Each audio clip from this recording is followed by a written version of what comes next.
Student, welcome to my channel. कैसे हो? उम्मीद करती हूँ सब अच्छे होंगे। अपनी जो सीडीपी की सीरीज चल रही है थ्योरी की, वो उम्मीद करती हूँ आपने पिछली 2 वीडियो भी देखी होगी और ये तीसरी वीडियो है अपनी। आज अपनी बुद्धि वाला टॉपिक करने वाले हैं, अपने विकास के सिद्धांत, विकास की अवस्थाएं, ठीक है। और ये सब अपने टॉपिक कर चुके हैं बाल विकास का, अब अपने बुद्धि वाला करेंगे, ठीक है। तो अगर आपने पिछली क्लास नहीं देखी है तो आपको मैंने प्लेलिस्ट भी बना दी, आप वो देख सकते हो।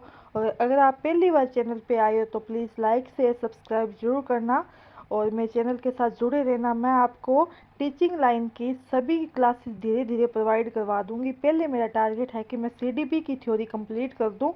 सीडीपी की थ्योरी कंप्लीट करने के बाद अपने नया सब्जेक्ट स्टार्ट करेंगे, तो आपको कहीं भी जाने की ज़रूरत नहीं है। एक ही चैनल पे सब सारा मैटर आपको प्रोवाइड किया जाएगा।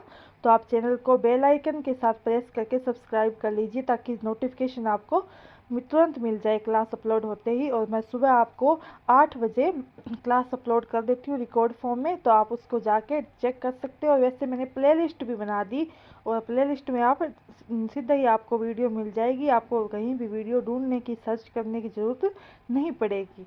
तो चलो अपने बुद्धि वाला टॉपिक स्टार्ट कर लेते हैं अपना। तो बुद्धि समस्याओं के सुलझाने में मदद करती है। कि बुद्धि अपना जो दिमाग होता है ना, उसे अपनी बुद्धि कहते हैं। कि अपना जो माइंड है वो कितना चलता है, तो माइंड होता है अपनी समस्या को सुलझाने में तो काम आता ही है।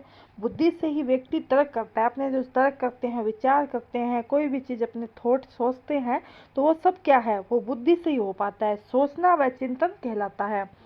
बुद्धि बहुआयामी होती है, बुद्धि के बहुत सारे आयाम होते हैं, ये भी इम्पोर्टेंट है।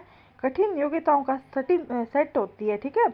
बुद्धि स्थायी व परिवर्तनशील होती है। बुद्धि स्थायी भी होती है और परिवर्तनशील भी होती है। बुद्धि चेंज भी होती रहती है, ठीक है। बुद्धि अनुकूलन स्थापित करने में मदद करती है। अब अपने करेंगे बुद्धि के प्रकार। कि बुद्धि के प्रकार कौन कौन से हैं। तो बुद्धि के प्रकार में थोर्नडाइक ने 3 प्रकार बताए थे। तो एक है मूर्त, दूसरा है अमूर्त, तीसरा है सामाजिक। 3 प्रकार बताए थे थोर्नडाइक ने। तो मूर्त, अमूर्त, सामाजिक। अब अपने करते हैं मूर्त क्या चीज़ है। पहले अपने करते हैं मूर्त क्या चीज़ है। जो चीज़ सामने व प्रत्यक्ष है, जिनको देखकर हम कार्य करते हैं, जो चीज़ अपने को सामने स्पष्ट दिखाई दे रही है, ठीक है, तो वो जिसको देखकर हम कार्य करते हैं वो मूर्त है, अपने को सामने प्रत्यक्ष रूप में दिखाई दे रही है। तो जैसे मैकेनिक है, कारीगर है, ये क्या है, मूर्त बुद्धि का यूज़ करते हैं। इनको सामने जो चीज़ दिखती है उसी को देख के वो क्या करते हैं, कार्य करते हैं। अगला है अमूर्त बुद्धि। अमूर्त बुद्धि वो होती है जो हमारी चीज़ सामने दिखाई नहीं देती। इसका विपरीत है मूर्त बुद्धि का विपरीत ही क्या है, अमूर्त बुद्धि है। जो चीज़ सामने दिखाई नहीं देती, भावना व विचारों को से संबंधित होती है। किसी की भावना या विचार है, उसको अपने डायरेक्ट नहीं बता सकते कि ये क्या सोच रहा है, उसके अंदर चल रहे हैं, वो प्रत्यक्ष नहीं है, वो अप्रत्यक्ष रूप में है।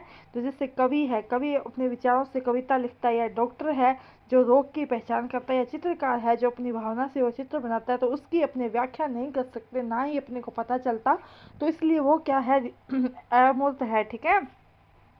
अगला अपना क्या है, सामाजिक बुद्धि। अगला अपना क्या है, सामाजिक बुद्धि।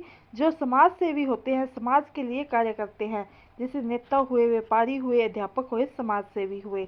स्टर्न ने सूत्र दिया था 1912 में। स्टर्न ने सूत्र दिया था 1912 में कि MA/CA मतलब मानसिक आयु। MA का मतलब है मानसिक और CA का है वास्तविक आयु। कि मानसिक आयु बटे वास्तविक आयु दी थी। लेकिन टर्मन ने 1916 में क्या कर दिया, संशोधन कर दिया, MA/CA इंटू 100 कर दिया। मानसिक आयु बटा वास्तविक आयु गुणा में 100 लगा दिया। ये सूत्र का चेंज हुआ था, पहले इसने 1912 में दिया, फिर 1916 में ये चेंज हो गया।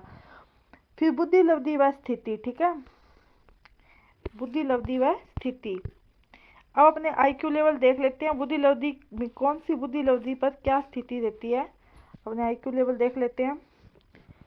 IQ और कंडीशन 25 से कम है वो जड़ बुद्धि है, 25 से 49 है वो मूढ़ बुद्धि है, 50 से 69 है वो मूर्ख है, 70 से 79 है वो मंद है, 80 से 89 है वो सामान्य से नीचे की है, 90 से 109 सामान्य की है, 110 से 119 सामान्य से ऊपर की है, 120 से 29 तीव्र है, 130 से 39 प्रखर बुद्धि है और 140 प्लस की प्रतिभाशाली है। प्रतिभाशाली बच्चे निर्णय लेने में स्वतंत्र होते हैं, आत्म क्षमता उच्च होती है, क्रिएटिव आइडिया होते हैं, इनमें जिज्ञासा होती है और इन्हें ऐसे सपोर्ट की जरूरत होती है जो स्कूल के द्वारा नहीं मिल पाता। मतलब कि ये जो प्रतिभाशाली बच्चे होते हैं इनका आईक्यू 140 प्लस होता है, ये निर्णय लेने में स्वतंत्र होते हैं, ये किसी की नहीं सुनते और आत्म क्षमता इनकी उच्च होती है, क्रिएटिव आइडियाज होते हैं, इनमें जिज्ञासा होती है, इन्हें ऐसी सपोर्ट की जरूरत होती है जो ये स्कूल के द्वारा नहीं। वो एक रिस्क वाला काम करना इनको बहुत अच्छा लगता है, ये खुद के माइंड से करती है, किसी की भी नहीं सुनते, इनकी मानसिक क्रिया उच्च गति की होती है।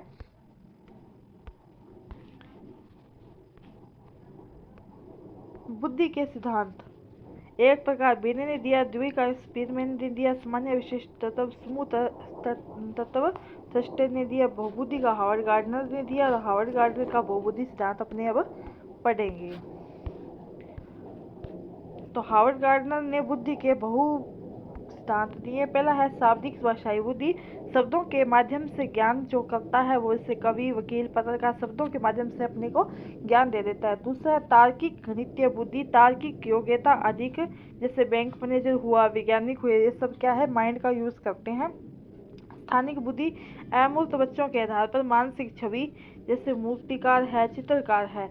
शारीरिक गतिक बुद्धि, शरीर को गति देने वाली, अभिनेता, अभिनेत्री, डांसर। संगीतात्मक बुद्धि, सिंगर, एंटरटेनमेंट।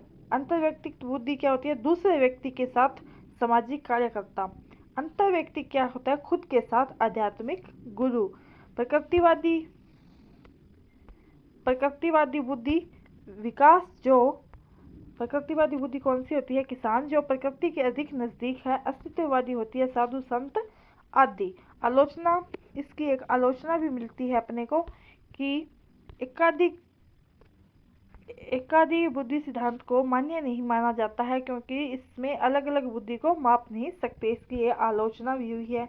त्रियामी सिद्धांत है जो गिलफोर्ड ने दिया है, इसमें इसने 3 बताए हैं, विषय वस्तु, संक्रिया, उत्पाद, इनका कर्म भी है, ये 3 आयाम का। मानसिक योग्यता के 3 तत्वों से निर्मित है, इनका कहना है। अब लास्ट अपना ये रह गया थोड़ा सा, त्रिचापीय त्रिघटकीय, स्टर्नबर्ग ने दिया है, ये सारे याद कर लेना। गिलफोर्ड ने कौन सा दिया है, हावर्ड गार्डनर ने कौन सा दिया है। अनुभवात्मक बुद्धि, घटकीय बुद्धि, संदर्भात्मक बुद्धि। ये अपना अधिगम वाला टॉपिक अपने कल करेंगे, अपने आज यहाँ तक करना था। तो आई होप आपको ये सारा टॉपिक समझ आ गया होगा। अगर कोई चीज़ नहीं समझ में आई है तो आप मेरे को कमेंट भी कर सकते हो कि ये चीज़ समझ नहीं आई, मैं आपको बता दूंगी। और चैनल पे नए आए हैं वो लाइक शेयर सब्सक्राइब जरूर करेंगे, अपने साथियों तक क्लास को शेयर जरूर करेंगे। Okay student, thank